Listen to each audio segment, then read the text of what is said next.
నారా లోకేష్ నిన్న మాట్లాడుతూ జగన్పై లోకేష్ విసురులంట.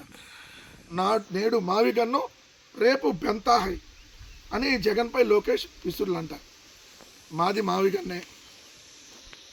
మావిగన్నే.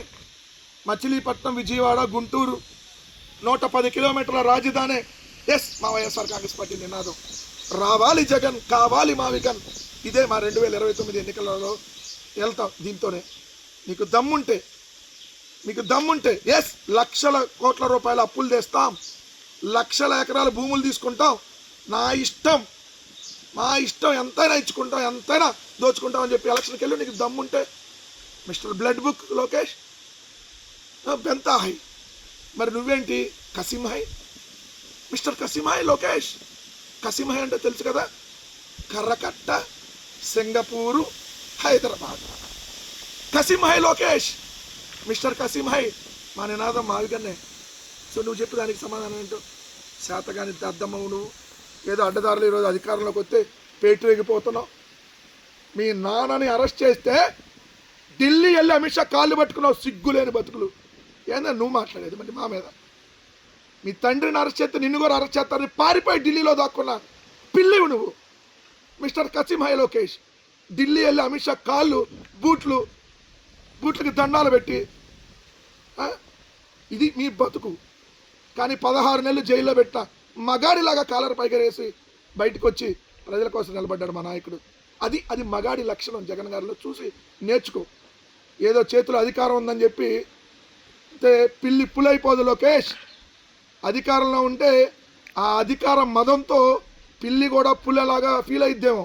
నువ్వు పులిలాగా ఫీల్ అవుతున్నావేమో. నీ బతుకు అధికారంలో లేనప్పుడు ఎలా ఉందో అదే నీ ఒరిజినల్ బతుకు. మేము అధికారంలో ఉన్నా లేకపోయినా మగాడిలాగా బతుకుతున్నాం చూడు, అది వైఎస్ఆర్ కాంగ్రెస్ పార్టీ బతుకు. ఏంది నువ్వు మా నాయకుడి మీద విమర్శలు చేసేది?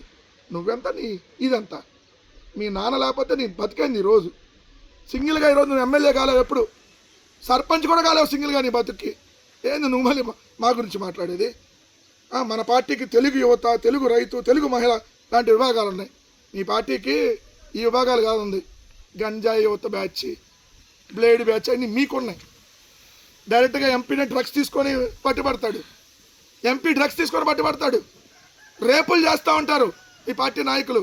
బేబీ వాట్సాప్ వీడియో కాల్స్ చేస్తూ ఉంటారు. నువ్వైతేనే ఇట్ట తిప్పావు కదా నడువులు. ఇది కదా మీ బతుకులు, మీ విభాగాలు ఇవి. మళ్ళీ గొడ్డల పార్టీ వస్తే మా పరిస్థితి ఏంటని పారిశ్రామికవేత్తలు భయపడుతున్నారంట. పారిశ్రామికవేత్తలకి మళ్ళీ జగన్ గారే ముఖ్యమంత్రి కాబోతున్నారని తెలుసు. ఈ రాష్ట్రానికి భవిష్యత్తు జగన్ గారనే తెలుసు. అందుకని వాళ్ళు అంటుంది మేము ఇప్పుడు పెట్టుబడులు పెట్టలేము, మీ ప్రభుత్వంలో దోచుకుంటా ఉన్నారు మా దగ్గర, మీ ప్రభుత్వంలో ఎమ్మెల్యేలకు వాటాలు ఇవ్వాలి, అందుకని మేము జగన్ గారు వచ్చినాకే పెట్టుబడులు పెడతామని చెబుతున్నారు పారిశ్రామికవేత్తలు. ఇది మీ బతుకులు. 164 సీట్లు వచ్చినా పైన మీరే అధికారంలో ఉన్నా కింద మీరే అధికారంలో ఎడుతున్నా పారిశ్రామికవేత్తలు జగన్ గారే మళ్ళీ వస్తారని అడుగుతున్నారంట. అది మగాళ్ళంటే, అది జగన్ గారు అని అంటే. రేపొద్దున ఈ రాష్ట్రానికి జగన్ గారు మళ్ళీ ముఖ్యమంత్రి కాబోతున్నారని లోకేష్కి పారిశ్రామికవేత్తలు చెప్పారు. అందుకనే మన సింగపూర్ కాన్సులేట్కి సంబంధించినటువంటి ప్రతినిధి జగన్ గారిలో ఎందుకు గెలిచాడో మీరే సమాధానం చెప్పాలి దానికి. ఇది అసలు సంగతి.